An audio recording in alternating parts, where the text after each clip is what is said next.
everybody. I'm Larry Roberts. And I'm Sarah Lucy, and this is Brandon, your comprehensive guide to creative branding. And on this episode of the podcast, we have an amazing guest with us today. His name is PT, and he is the owner and founder of FinCon, a massive creator conference for those that are in the finance space. So hopefully we're going to learn some ins and outs of how we manage our brand from a financial and even tax perspective. So PT, thanks for joining us, man. Larry, Sarah, it's good to be on with you guys. We're happy to have you. Your background was actually as a CPA, and you just recently got back into practicing as a CPA, right? Yep, it's a little bit of a wild story, but definitely have my CPA and accounting degree. Came up through college with that, and spent some time in public accounting, and then jumping back in. Yeah, and congratulations! I know you're opening your new practice or taking over your father's practice. Yeah. So I'll let you in on it. So certainly, my dad's had a firm for several years, and it just became apparent to me that it was going to be me taking it over or no one else. And so I'm jumping back into the CPA firm business. It's a great firm with young staff. And we're turning it into a virtual firm, right? My dad had more of a physical location serving clients in the Branson, Missouri area, but we're going to sort of turn that virtually. I've been in the sort of the internet business world for the past 15 years, so I'm very comfortable like marketing online and serving clients online, and so that's kind of where we're going to be shifting the firm. So I'm excited about jumping back in with actually client services and actually turning the firm potentially into a firm that serves specifically online creators. So we're going to be taking people from FinCon and offer them a bookkeeping and tax solution to help them throughout the year. So that's the idea. Yes, please. That's cool, man. It's funny, and I don't even think Sarah knows this story, but coming right out of high school, I was a little confused. Didn't know exactly what I was going to do. No, I know that. And well, yeah, you know that part. But I was actually enrolled to go to DeVry, of all places, to DeVry to be a CPA. I thought that CPA was my path in life. Now today I can barely look at that. Look at the look on her face. She's super perplexed. She's like, "Bro, you barely pay your taxes, man. Seriously." I've you seen didn't make your it very book. far, I know huh? Numbers aren't your thing. But yeah, honestly, it was. And I was enrolled in DeVry, but ended up having a kid instead. So it worked out a little different. Yeah. That'll do it. Yeah.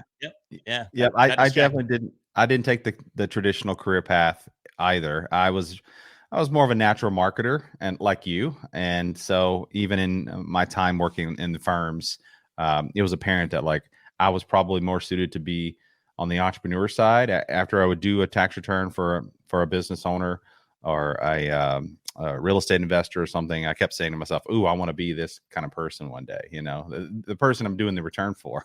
And I told my partner that one time, and he said, "That's crazy. I actually want to be this, not one of the entrepreneurs." And so he's like, "You should probably go be an entrepreneur for a while before you help people out with their finances." But yeah, that's kind of I'm the opposite. I never thought I would ever own a business or do anything because I was so afraid of the taxes and all of that goes into it. So kind of jumping into that, what is the first thing or like your best tips for someone that is like us, taking that entrepreneurial journey, launching an LLC or becoming self-employed? How do we even get started in a way that'll make tax time easier? So certainly as a business owner, you want to focus primarily on sales and marketing up front to get clients in, get business going. But if you've done that, if you've sort of proven out the model, cash is coming in, you're like, okay, this is a true business and I'm getting going. What you'd probably want to do before the end of the year or as soon as possible is spend some time separating your business from your personal financial endeavors. So when you first started, they were probably sort of commingled. You just had one checking account, one savings account, and didn't have anything really established. So as much as possible, wall off the business from your personal life. So I suggest if you're not opposed to credit cards, if you're comfortable using cards, paying them off every month, first step I always sort of suggest is to maybe get a business credit card and start moving the business expenses through that initially. That'll at least wall off the expense side, which is typically where the more of the volume of the finances of the business is. And then if that's at a bank or at an institution that also offers a checking account, go ahead and take the step of get that going as well. So you've got sort of the tool to use to run the business through to a degree, and then you've got the account to sort of start holding, the inbound cash that's coming in. Let me jump in there real quick, PT, because I Yep. think a lot of people miss out on the differentiation between having a personal checking account and a business checking account. Really, when it gets down to the focus of having, and you mentioned the credit card, and that's really what kind of triggered this, was having personal credit cards and business credit cards. Your credit rating for the two are entirely different. Can you kind of educate us there on that process a little bit? Yep. Well, certainly talk to the financial institution who's rolling it out. But I would say that for the most part, any new business that you start, the bank or the institution is going to be associated with your social security number. So there will be somewhat of a personal check against that credit. However, if you have I'm so sorry, I don't mean to jump in, but I just want to differentiate. So you're talking about, it sounds like you're talking about from more of a DBA perspective than if you go out and establish an LLC. Is that Right. is that the difference there? Yep, exactly. Okay. Because we hadn't got there yet. I think the Right. account is probably a good space first just to do it. And Gotcha. that's going to be, you can get a business credit card, but it's going to be certainly tied to your name and your social security number. So before you get what's called an EIN, an employer identification number. Yeah, from the IRS, then it's going to be hard for you, I guess, to establish that business line of credit or a credit card associated with purely the business. So, and I laugh there, PT, because I've always been a side hustle kind of guy. And I literally I had a website called taxidsolutions.com. Nice. And look at Sarah. She's so disgusted. And but I would help people establish their EIN numbers. Help is a very strong word here. No, because a lot of people don't know how to establish an EIN. They don't know how to go get their tax ID number, which is synonymous with an EIN number. And so I had a website that, for a small fee, I would direct you where you needed to go. So I was more of an information outlet. And I would say, hey, you want your tax ID? Go right here. And I would buy Google ads at the time, and I was doing the pay-per-click campaigns, and Tax ID Solutions was at the top of Google. So if you typed in tax ID, my website came up first. Click there. He sold them a link to the website that you set it up. That is what he did. That's you pay me for the service to click here. How is that not a service? They didn't know where to go. I gave them directions. It was. I still don't understand how it wasn't a service. I love it. I actually really love that because the process can be difficult. And yes. And if you throw in the LLC component, if you're like, okay, I need the ID number plus the LLC, then you're dealing with the state. So you've got a sort of a federal deal. And we all know government websites aren't necessarily the best at directing you where to go and how to set things up. And then on the LLC side, you've got the state that you're dealing with. And every state does it differently. So there is a lot of hand-holding that is needed to be done, I guess, for upstart business owners there. And when I went through the process the first time, I actually wrote a blog post about it. So in a similar way, I kind of shared that process on my blog, walking us through these exact steps: bank account, credit card / bank account, then the EIN, then the LLC. I think I did this backwards. And then you've got really the bones of the skeleton of like a good business setup at that point. So that's basically the bare minimum I would say you'd want to have. The LLC part can come a little later if you want to maybe fully establish the business to do that, but that helps in terms of like continue to separate the business and the personal side. It helps with spreading the liability of the business around. The LLC is the limited liability company. So yeah, I think having that set up next is probably a wise thing. So I set up my LLC, got my tax ID number, and then set up all the bank accounts and the credit card. Did I do it wrong? No, that's fine. That's fine. I just don't want the legalities of those two things to slow the business owner down and to immediately have them separate. Because then at that point, once you have the ID number and the LLC, you may want to then go establish like a true business account or a true business line of credit or whatever. But entrepreneurs just need to get going and they just separate it as quick as possible. Focus on sales and marketing. And now since I'm an LLC and I'm like the sole proprietor, whatever, however you say it, these are big words for me. When I go to file my taxes, am I actually filing them together? Like I don't file the business taxes separately, right? You don't necessarily have to. So the way it works is, so if you establish the LLC, what you'll do is you'll still file your 1040, but you'll add on a Schedule C um, for that year's filing. And the Schedule C is where you put all the income and expenses associated with that business. Now, you don't have to have an LLC to file the Schedule C. You can do that just if you have a business running to just if you're running a business, that's where you would put the profit and loss from that business on there. But if you have the LLC and it's a single member, meaning you're the only member of that LLC, then you would also put that on a Schedule C. The only exception is if we're getting in sort of the weeds here already, but if you were to so the way the LLC works from a tax perspective is considered, especially for the single member LLC, it's considered a pass-through entity. And so the IRS basically ignores it and says, okay, here's this extra sheet you can put all your business income on. You can be an LLC or not, we don't care, but that's where all your business income goes on that Schedule C. And then that's going to pass over to your 1040 and you'll still pay taxes on it just like you would for any other type of source of income.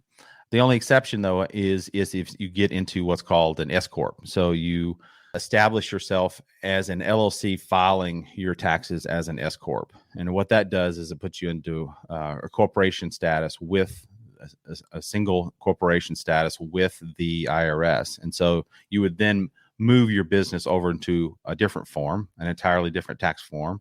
You still do your 1040 personally, but then you have an 1120S for the business. And then the 1120S would be due on March 15th, the 1040 due on April 15th, and then you would marry those two up to file your personal return. So subtle difference. S corp status election is not something a new entrepreneur necessarily needs to worry about, but at some point it makes sense. And I can explain the reason that it makes sense if you'd like down the road in this conversation. It might be too heady for everyone at this point. My brain already hurts. Yeah, it's a little deep. I think, what I would kind of be interested in, and hopefully some of our listeners would be interested in, is, as an entrepreneur and somebody that's established their brand and they're still trying to get their footing, taxes can definitely be a very intimidating aspect of what we do. But I think what a lot of people are looking for is those deductions. Yeah. Talk to us about, and what are some of the things that we can save money on by having a business account and being entrepreneurs? Because, cash flow is always a struggle, especially as an early on entrepreneur. That cash flow can be very, very tight. And if we can write some of these things off or save money, I think that's to our advantage. So could you give us some insight there on some of the things that we may overlook, some of the most common deductions that people don't take into account? Sure, absolutely. So certainly setting up the separate account helps, because then you can identify what your expenses are and what everything is that's associated with the business. And then as you're pulling that card out, it sort of triggers you to say, oh, is this associated? Is this meal associated with something with the business? Is this thing I'm buying for my office associated with it? So it puts you in the mindset of like looking for these types of deductions. But that's the normal everyday average spending. So anything you spend, what's called ordinary and necessary is the IRS language. If it's an ordinary or necessary expense associated with their business, you can deduct it on your Schedule C or on that as part of that S corp through the 1120S that I mentioned. But what are the outside of the box things, right? So you're going to have your standard expenses, your anything associated with the business. But what are some of the outside of the box things? Maybe at the end of the year, you're like, okay, I want to maybe add on some expenses or do some things to save money on my taxes, like you mentioned. So a couple of things through the years that I've done is focus on accelerating my expenses. So I'll look at what I would maybe spend in the first quarter of the next year and maybe try to accelerate some of those expenses. And what I mean is basically like, if you're going to a conference that you're going to next year, then go ahead and buy that ticket for that conference. Like FinCon. I said FinCon, right. But being the professional that I am, I was muted. So that worked out really well. Yeah. So accelerate some of your expenses. That's the way to think about it. Of course, that affects next year's taxes. So you're sort of always playing that acceleration game if you go down that route. Some other big ideas are not to forget the fact that you have a home office. And oftentimes people think, well, I'm not paying rent, so I don't necessarily have to, I can't deduct that. But no, you can deduct the expense. See, and that's something where every year I try to deduct my studio, because this is my home studio. I mean, it's literally a room in my house that is my studio. Plus, I have another space that I do all of my development and actual real work goes on in a totally different room. But every time I do my taxes, it comes back as I don't qualify to write it off. And it's super frustrating. I don't know how. I know I have to be doing something wrong, but because I get zero deduction, no matter what I claim. I mean, I've claimed the whole square footage of the house, and it still goes, nah, you're good. You're not getting a deduction. I don't know what I'm doing wrong there. And I know you can't answer that today, PT, but I mean, just as an example, it's those types of deductions kind of frustrate me. But I think someone like yourself could help other entrepreneurs that might be falling into that same rut. Yep. Well, in Schedule C, they have two methods you can use to deduct that home office. There's sort of a simplified version, which basically takes, I think, $5 a square foot for the room, or there's sort of a more complex version, which kind of takes into effect like some of your actual expenses associated with it. So there's two ways you can calculate it, but there may be some limitations, like you said, that might apply to your particular situation that may prevent you from doing that. But and also maybe the software that you're using. So good old TurboTax. It might be worth visiting a CPA to look through it and see, why that limitation's happening. Try to understand that a little deeper. But yes, home office, something you always should try to deduct every year. The vehicle that you used for your business. So if you drove it to conferences, if you drove it to meet clients, if you use it as part of your business, then certainly you should be deducting that as well. So those are two big items: car and home. And then some additional levers you can pull are, and these are massive actually. The first one is retirement accounts for your business. So just like if you had an employee or regular job and you had access to a 401k at that job, you can set up the same thing for your individual business. And so the solo 401k or the SEP IRA or the simple IRA are three types of accounts that you can establish for yourself as a business owner. There's differences between the three there, depending on if you have employees or not. But basically, it allows you to defer some of your income. So let's say at the end of the year, your business bottom line made $50,000, and you want to take some of those funds and put them toward your retirement instead of giving more of that over to the IRS. You can establish a solo 401k, and that has massive deductions available to it. Not only because you're the employer and the employee in this situation, you get to actually deduct the contributions on both sides.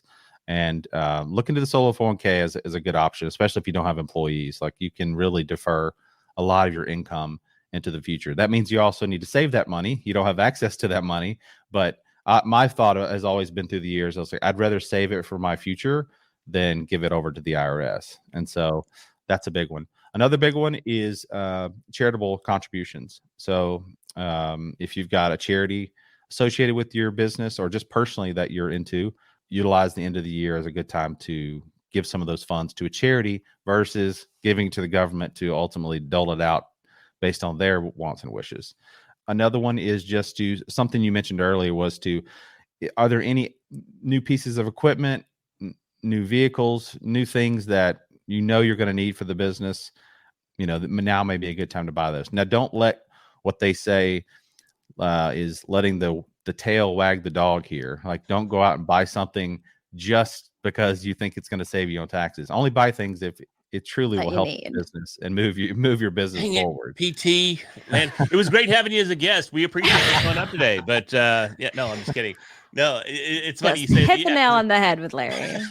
No, it's like, man, put me in my place right out of the gate. But no, it's because you can be tempted by those things, especially when you're listening to people. There's so many influencers out there that we look at as being super successful, and they have all these tax breaks and these different angles where they're leveraging certain tax breaks. But so many times we don't take into account as newer entrepreneurs that maybe those same tax breaks aren't necessarily going to work for us.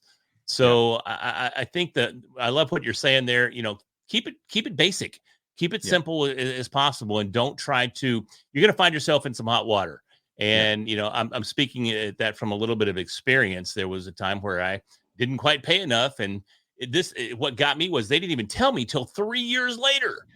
I had no idea that I owed the IRS money until 3 years after the fact. And of course, by the time they come back, there's interest and penalties. And now I'm on a payment plan for the next 5 years. And it felt like I was never going to get out from under that.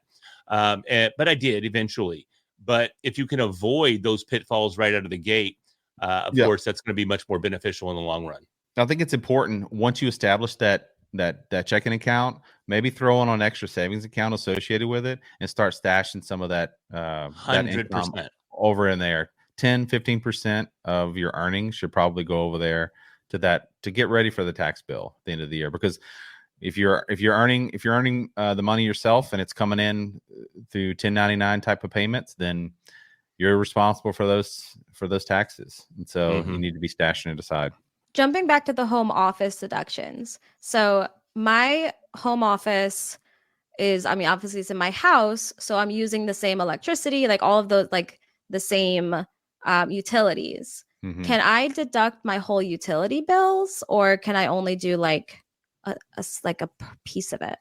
Sure. It's a percentage based on the square footage of your home, of your office compared to the rest of your home. So let's say your home office is 100 square feet and your house is 1,000 square feet. So you're working with 10% of your expenses at that point that you can deduct. Is anyone from the IRS going to come and measure my office? They're not. They're Good not. to know. I don't know. They might, but I doubt it. What was I going to say? Just make sure that it is important that the space be dedicated to your business. And so it's not the kitchen table. Unless the kitchen table is the only thing you ever do there is work on your business. So it doesn't have to be a physical office, but the space has to be dedicated to your business. There's also sort of a factor of like how many months during the year did you actually use it? So let's say it's a seasonal business. It can be dedicated, but if it's seasonal and you only work there during the summer, then you sort of have to cut that 10% then by the amount of months that you actually used it. So does that make sense? It's a lot of math. So is taxes. Yeah. So, PT, tell us, man. We've had a good conversation here about taxes and kind of laying the foundation of the at least the groundwork for our taxes going forward as new entrepreneurs. I would like to learn a little bit more about FinCon. Yeah. Now, I've only been to FinCon once, and it was a great experience. I went at the behest of Sarah, and also as co-promoter of another conference myself, PodFest. We had a booth there at FinCon, and of course, talking to people to potentially come to our event as well. But tell us more about FinCon, how it got started, and what it means to the financial creator community. So back in the day, I was a personal finance blogger. I still am, have that site at ptmoney.com. And on that journey, I met other content creators online. We needed a space to come together and share ideas, meet brands, kind of have an industry conference. And so that's what it's become. We've grown it through the years. It's a great group of people that are helping people with their finances on a regular basis. And so we get to serve them with what's become a digital marketing conference. So a place for them to sharpen their content creation skills and come together under one roof. So we're in our 13th iteration. Our next one will be in Atlanta in the fall of 2024. I didn't realize it was 13 years. Wow, that's amazing. Congrats. 13 years strong. Yeah. But a great community to serve. And I've got a great events team behind that business that puts on the show every year. But really, it's the community that comes together that really has a big abundance mindset, collaborative mindset, and that is interested in basically helping folks achieve financial freedom and independence in their lives, and comes together sort of collectively under that mantra. Yeah. FinCon has always been one of my favorite events, and we were just together at the conference down in New Orleans, the AFCPE symposium, and I was there just on my own, but you had a booth. So I spent half of the conference at your booth talking to attendees, and I would talk up the conference, and I'd be like, and in case like you think like you're not fully convinced yet. I don't work for them. He's not paying me to say this. I just felt like there was an open chair. I get to sit down. I'm going to tell you how great this event is, because it really is. And the community is amazing. And every time I go, it's like a little, I mean, we say this all the time about Podfest and Outlier, but a little family reunion. I get to see all the people that I haven't seen since the last conference. And everyone is always, they just want to help other people and collaborate. There's no competition. And like, how can we help everybody else do great things? So it's such a great event. Well, thanks for that, Sarah. I appreciate you. And even just being there one time, I kind of got that feeling as well. I do a lot of conferences, speak all across the country at podcasting conferences and creator conferences and AI conferences, you name it. And there's very few that feel like what I would call a community. But even in my single appearance there, and that wasn't an appearance, my attendance, I didn't speak there or anything, but just being there, I felt that same community type vibe.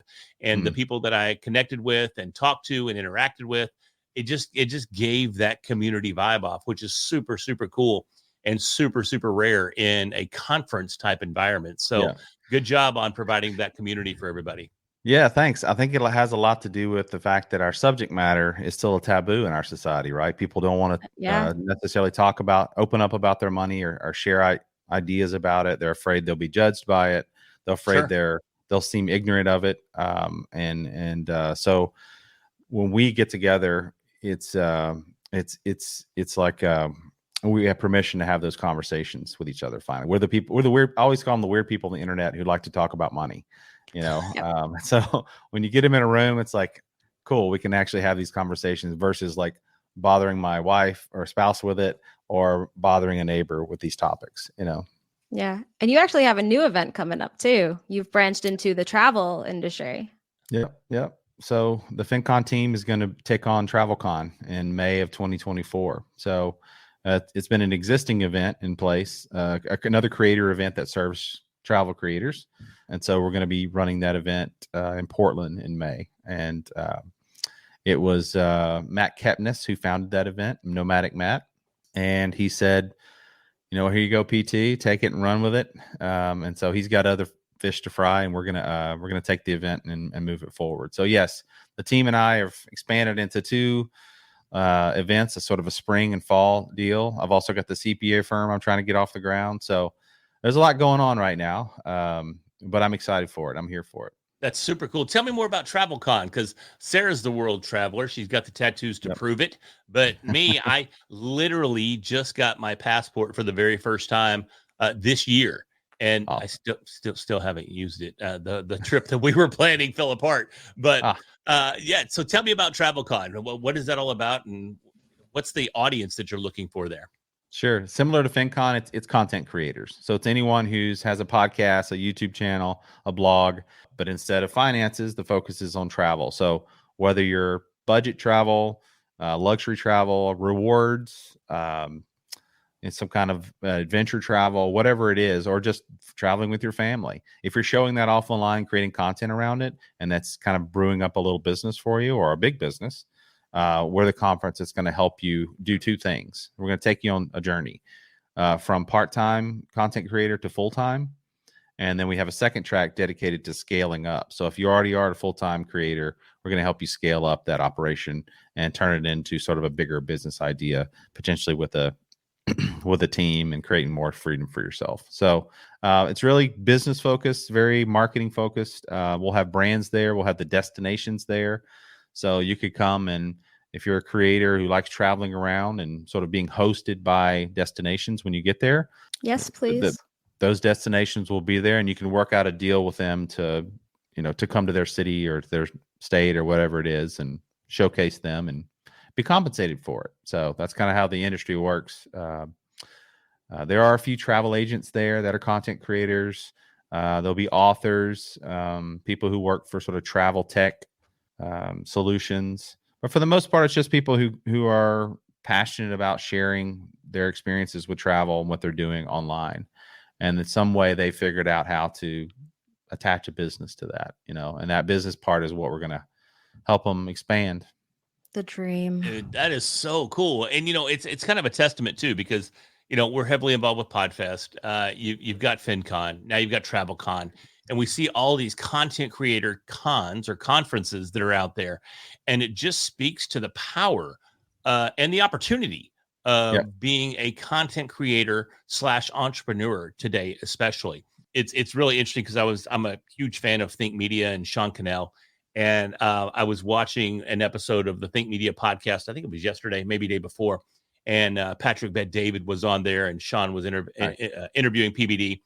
And they were talking about the power of how content creators now more than ever, we've got the platform, we've got the voice, we've got the opportunity to get out there and not just make an impact, but make a career out of what we love to do. And it's so super cool to see you doing that in the finance space and in the travel space. And it's just such a tremendous time to be alive right now. If you're a creative and you've got, regardless of what your interest is, you can create content and be an entrepreneur, and leveraging some of your insight and your tax methodologies there, you can be successful. Well, thanks, Larry. Yeah, I'm bullish on it too, man. I think this is the future. My kids, they're kind of they're tweeners, and they talk about how that's what they want to be when they get older, as a creator. They've got their YouTube channels they follow. They don't watch real TV, and who does? And that's kind of the future they see themselves in. Is sharing what they're doing online. So I'm bullish on it. I'm honored to be serving these communities because they're entrepreneurs. Most people that come to my shows, they pay their own way. It's not like someone sending them there or something like that. I mean, they're really investing to be there. And so that's a cool customer to get, in the event space. Yeah. I used to get someone sending me there, and then I decided to be an entrepreneur, and now I have to pay for it. And I did not think this through. She's not sounding happy. Go ahead, PT. Well, I was going to say, at least you get to deduct that expense now. You know what I'm saying? See? There you go. There you go. I mean, we're sitting here celebrating the opportunities that we have, and Sarah's over here going, "Yeah, it sucks." I said from the beginning I never wanted to run a business, and I'm just like, I probably made a mistake. You definitely did not make a mistake. You're crushing it, and I appreciate the opportunity to have you as a co-host and a partner here in what we're doing. So really amazing. Oh, he said nice things about me. Yeah, it's not often, so take it and run with it. But PT, man, thank you. Thanks. We really appreciate you being here with us, PT. Tell everybody where they can reach out to you, find out more about FinCon, find out more about TravelCon, find out more about your practice. Just tell everybody where you're at. Yeah, best place to hit me up is on either Twitter at PT Money or on LinkedIn. And you can just search for PT Money or Philip Taylor on LinkedIn, and you'll spot me on there as well. So those are my favorite two platforms right now. But love to connect with anyone in the audience who's interested in either event or is interested in being one of our beta test versions for our tax and bookkeeping clients in the future. We're opening the doors to that in the coming weeks. And so, Sarah, did I win you over for that? Maybe? You mean I don't have to do it? Okay. I don't want any of my friends or associates seeing my books. So, true. But anyways, that explains the IRS letter now. Yeah, 100%. Yeah. It was deserved, I'm sure. So, well, PT, thank you, man. We really appreciate you coming on here, providing a tremendous amount of value on this particular episode of Branded. And for those of you listening and watching, if you found some value in this episode, do us a huge favor. Just go ahead and hit that subscribe button so Sarah and I and our amazing guests like PT can continue to bring you this amazing content each and every week right here on Branded. And with that, I'm Larry Roberts. I'm Sarah Losi. And pay your taxes, people.